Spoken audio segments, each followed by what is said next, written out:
नमस्कार।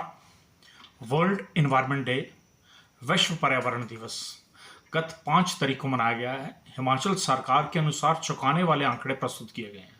सरकार का दावा है कि फॉरेस्ट कवर एरिया का जो क्षेत्रफल 2023 में 15,228.35 वर्ग किलोमीटर से बढ़कर अब 15,880.35 हो गया है, यानी कि 652 वर्ग किलोमीटर वन क्षेत्र बढ़ाया गया है।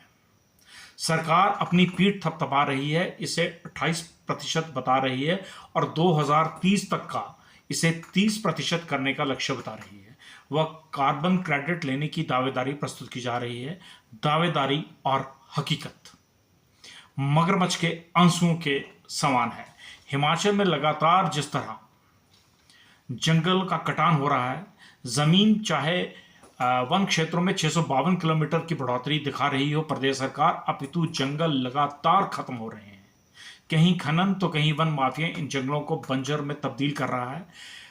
3,117.60 वर्ग किलोमीटर के घने जंगलों में अपराध की राजधानी बिलासपुर के स्वारघाट वन परिक्षेत्र के अंतर्गत 18 करोड़ की खैर की लकड़ी के अवैध कटान हो गया, जिसकी शिकायत प्रधानमंत्री कार्यालय पहुंच गई है। और यह पहली बार नहीं हुआ।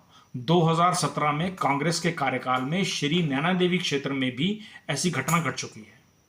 चंबा जिले के हिमगिरी क्षेत्र में कश्मल की अपनी औषधीय गुणवत्ता है, जो उसकी 400 से 500 साल पुरानी जड़ों को भी खोद कर निकाला जा रहा है। फॉरेस्ट विभाग की जानकारी के अनुसार 8 क्विंटल जड़ों को अभी तक पकड़ा गया है। तस्करी कितनी हुई होगी अनुमान लगाना मुश्किल है, जिसकी मेडिसिन वैल्यू अंतर्राष्ट्रीय बाजार में करोड़ों की है। गत 24 जनवरी को हुई कैबिनेट की बैठक में भी इस विषय पर चर्चा हो चुकी है। चंबा के पहाड़ी क्षेत्रों को खोखला कर रहे हैं वन माफिया। सिरमौर के पांवटा साहिब डिवीजन में गत 3 वर्षों में 14 एफआईआर फॉरेस्ट विभाग द्वारा पुलिस के अलग अलग थानों में करवाई गई हैं। करोड़ों से अधिक की लकड़ी कट गई। गत 3 अप्रैल 2025 की रिपोर्ट सबको चौंकाने वाली है, जहां बहराल बीट के अंतर्गत खैर की लकड़ी की 30 पेड़ काट दिए गए और जांच में पाया गया कि हिमाचल उत्तराखंड बॉर्डर पर पुलिस विभाग का जो नाका है, जहां से ट्रक हिमाचल से बाहर गए, वहां का सीसीटीवी कैमरा ही तकनीकी खराबी के कारण बंद पाया गया है। फॉरेस्ट डिवीजन एसपी सिरमौर को पत्र लिख रहा है कार्रवाई करने के लिए, लेकिन कार्रवाई शून्य है। चौपाल की स्थिति और भी गंभीर है। पड़ोसी राज्य उत्तराखंड के साथ लगती चौपाल की सीमाओं के थरोच क्षेत्र के जंगलों में अवैध कटान की एवज में फॉरेस्ट विभाग दूध, दही, घी में बिक रहा है और एक विशेष समुदाय की बस्तियां वन भूमि पर बस रही हैं।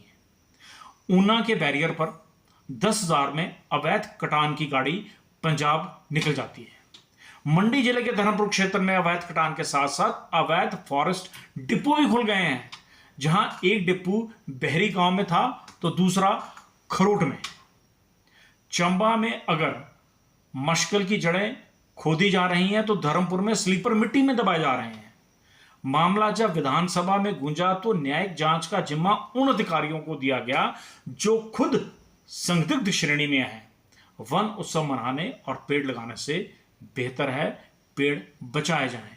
हिमाचल प्रदेश में किंकरी देवी की आवश्यकता है और शायद यही वास्तविक में व्यवस्था परिवर्तन होगा। नमस्कार।